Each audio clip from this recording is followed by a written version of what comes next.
Next, story number 2. Now, A$AP Rocky, he's preparing for his next album, Don't Be Dumb. I think it's his first album in 5 years, maybe. A$AP Rocky, the fashion mogul, fashion killer. 2 number 1 albums, cultural maven. We talked about him dissing Drake on Hijack. He also showed up to throw shots at Drake on Future and Metro's second album, We Still Don't Trust You. He did an interview with Billboard, and there's a few things in here that I thought were really interesting that he said. The album is called Don't Be Dumb, and they describe this album as having some heavy content on it. Now, I'm not sure how many of you are avid A$AP Rocky fans, but A$AP Rocky doesn't talk about real, social issues. He doesn't talk about problems of the world. But here's what Billboard says. Don't Be Dumb skews slightly heavier topically and goes deeper than Rocky's usual vainglorious works. I like that. Vainglorious works. The 35-year-old jack of all that's fly chalks this up to him getting older. I'm an OG now. And wiser, and the world being batshit crazy at the moment. One of the songs he recorded for the album is a grim experimental track called Shroom Cloud that deals with the current affairs and world wars, the world dying and whatnot. Here's what Rocky says. At times like this, only 2 types of people strive and survive. I'm not trying to sound like I'm glorifying wars, but I think artists and druggies, they make it through. He says, I think artists and druggies make it through. I mean, what was the hippies doing? They was getting high at Woodstock, fucking and having a great time and having these hippie babies who subsequently had us. It's a funny way to think about it. I mean, that's kind of what the hippies were doing. They're also marching and protesting and had brothers and sisters and uncles dying in a war. But, they were definitely they were smacking a lot of bellies and doing a lot of drugs. But this stood out to me because, Rocky had a big controversy during Ferguson because he was outwardly agnostic, if not dismissive of what was happening. I mean, it was a thing. I did a video back then. It was called, Is A$AP Rocky Overrated? And it really looked at how high you can be rated if you don't talk about problems of the world, things that affect other people other than just money, hoes, clothes, drugs, whatever, right? And he spoke at Oxford Union. Big shout out to everybody at Oxford Union. I had a great time during my debate there.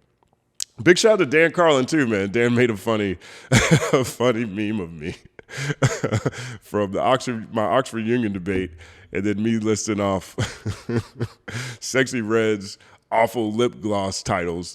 So I appreciate you, brother. Check out Sewell Radio. It's a great podcast. But A$AP Rocky was at Oxford Union, and he was talking about how, he shouldn't have to talk about, what's happening in Ferguson are real issues. And that spiraled for years. Here's another clip from what he said around 2015, not a clip, it's a quote. He said, I'm not about to say that I was down there throwing rocks at MFers getting pepper sprayed. I'd be lying. Is it because I'm black? What the F? Am I Al Sharpton now? I'm A$AP Rocky. I did not sign up to be no political activist. I live in effing Soho and Beverly Hills. I can't relate. I go back to Harlem. It's not the same. It's a sad story. I got to tell you the truth. Right? So he went on the Breakfast Club and basically said the same thing. He almost went on tour talking about how he doesn't care about any of these things. Then a few years passed, and after he got back from Sweden where he was arrested, he said, I thought I addressed, the conversation came up again. Here's what he said. I thought I addressed that before in the past, and just to be in jail hearing people still trying to stir up some weird ish. Right, that's what happened. He got arrested. In Sweden, he was in jail, and Trump, said he got him out. In this Billboard interview, Rocky says he doesn't think Trump actually really did anything for him. But people were connecting this Rocky who walks around and honestly in a lot of ways like Drake does at that point in time, not talking about anything real. And then he gets arrested, and it's like, Yeah, I guess who's going to advocate for you? You don't advocate for anyone else other than yourself. So he continues here. What I will say, though, is in those old interviews, I used to say ish like, I think it's inappropriate for me to rap about things I didn't help with. I felt like when it came to Ferguson, J. Cole went down there and he actually was on the news and he helped. I felt like he deserved to rap about it. So when someone asked me that in 2015, I'm like, I just feel personally, if I'm in Soho, I'm here, I can't even talk on that. That's like appropriating. It's not sincere. It's pretentious, right? So this is what Rocky was saying in 2015. This is what he was saying in 2020. And now this is what he's saying as he goes into his next album, where they say on this project, he's going to be talking about current affairs and world wars, the world dying and whatnot. I mean, this is growth. Honestly, this is what happens. People get older, their mindset broadens. He has 2 kids. Now this interview really goes into he's walking around Harlem and he's interacting with people. He's talking about how he wants to raise his family in Harlem. And that NME quote that we just looked at, he was talking about how he goes back to Harlem and it's really sad. I got to tell you the truth. I guess it's rebounded. I don't know, but it looks like he's maturing. And we're watching this with a lot of people, and he's leaning into a box that he hasn't spent a lot of time in, if any at all. He's talked about religion at different points in times, but this feels like a significant step forward for Rocky in terms of being 180 degrees away from where I was when I made that piece about whether or not A$AP Rocky is overrated, which was based off a viral list of artists. There was a sentiment that Rocky was overrated. My argument was, well, he doesn't talk about real stuff. like at some point, everybody has the option to do that. And those who take that option generally get revered in the long term more than everyone else. So that part of this interview really stood out. Here's another quote that was really interesting. They point out how Rocky was the first artist to really be from the internet and embrace the internet. Here's how they contextualize it. Few rappers have the innate self-confidence that Rocky had since he first burst onto the scene in 2011 with Purple Swag from his debut mixtape, Live Long A$AP. Along with his Harlem-based crew, A$AP Mob, Rocky re-energized New York by melding the promethazine-drenched sounds of 3-6 Mafia with the swag and styles of his Harlem hood. New York rappers before him had hopped on tracks with Southern rappers, Jay-Z and Mace come to mind, but they also did so either on their own terms or those of the guest MC. Rocky, aided by his late collaborator and mentor, Steven A$AP Yams Rodriguez, utilized the internet to break down geographical walls and make some of the first post-regional rap. Their style literally changed the game. No longer did rappers have to sound like the city in which they were born. Influence could come from anywhere your Wi-Fi could take you. And that's 100% true. Like this was the era where you started to see, it's particularly in New York, which I think is a travesty the way New York has given up its original sound. I think that's a travesty, and I think it works to New York's disservice to that region, because New York sounds, I don't care if it's New York drill or whatever, it sounds like they're not from New York anymore. But this was the first time when you started seeing people get away from what their stereotypical region dictated that they were supposed to sound like.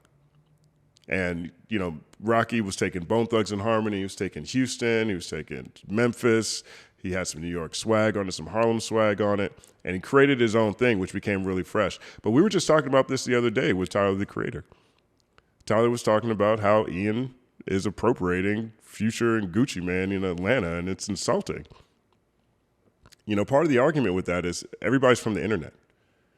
They call it internet language. They don't realize that these things come from real people. So we're all at the mercy of our algorithms. The algorithm lets us know what history is now. It's a dark state of affairs. But A$AP Rocky was one of the first artists to really embrace other regions, put out something new, not be from where he sounded like he was, where it sounded like where some of the influences were coming from, and then create, an entire empire off of it. You know, I thought that was really crazy. And of course, he talks about Drake. Now, the video for Hijack was released this week. I didn't do a reaction to it. I don't feel like getting flagged. Honestly, don't. If you guys want to see that, let me know if you think it's worth looking at. We talked about that track when it came out. We talked about that here on this channel. You know, it's a cool Rocky song. I still 100% don't think that Rocky could handle Drake in a battle. I don't. I mean, you guys pointed out how Rihanna would give him a whole bunch of dirt and stuff like that, but away from that, I just don't. I mean, you know, Drake is lyrically, from a technical rapping standpoint, he's just more dynamic to me. But the topic of Drake comes up. Here's how it's addressed in the Billboard article. He doesn't have a Range Rover. He drives a Hummer EV, but to paraphrase Cameron, Rocky is a changed man. He's no longer the rambunctious kid from Harlem who was trying to prove to the world how much iller than everyone he was. For a guy who already had a supreme sense of self, he's even more comfortable in his own skin. For example, instead of launching into a full-on rap beef, when it was reported that Drake sent a few disses not only his way but Rihanna's as well, Rocky simply hopped on Show of Hands, a bonus track from on Future and Metro Boomin's We Still Don't Trust You, and threw a few light jabs his way. Now here's Rocky's closing quote. You got to realize, certain niggas was throwing shots for years. I ain't in the middle of that, he says, looking off into the distance. That's not how I retaliate right now. I got bigger fish to fry than some boys. That always sounds like the most visceral insult to me. He says, I got bigger fish to fry than some boys. It's a real beef outside. It is real niggas getting really clipped and blitzed every day. Niggas sniping niggas every day. That little kitty shit ain't about nothing. His voice trails off as he looks at the photos of his kids on his phone. And so that's the last quote in the last paragraph in the article. That's how he addressed it. So calls into question why you would put out Hijack, why you would even throw some more shots. That definitely calls that whole song into question. Same thing with Childish Gambino. You know, Rocky let off his light jabs early before the back and forth between Kendrick and Drake started. And this perspective right here feels like maybe that should have been enough. So perhaps this is just what he's saying because he didn't want to talk about it in this interview. Maybe there's some surprises coming up on this album. It was supposed to come out at the end of this month. It's been pushed to fall. But it's wild to me when people say things like, I got bigger things to worry about.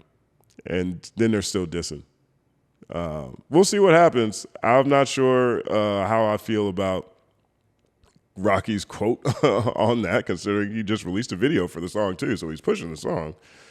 But I'm looking forward to ASAP Rocky's project just to see where he is. He's always really progressive. He's always ahead of the curve.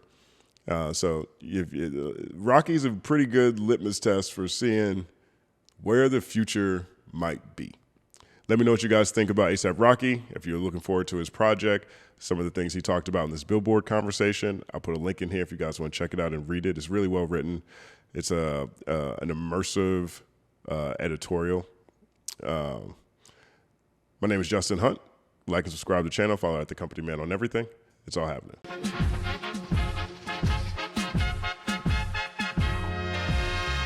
Justin Hunt is here, it's all happening. Justin Hunt is here, it's all happening. The mathematical breakdown of this mighty game of rap we in. It's boom bapping in. Systematical culture views us radical, it's all happening. Shaking hands and dapping it. Life through the lens of hip hop, from trip hop to yes, y'all, you don't stop, you don't stop. Justin Hunt is here, it's all happening. It's all happening, yes, it's all happening. Justin Hunt is here, it's all happening. It's all happening, yes, it's all happening.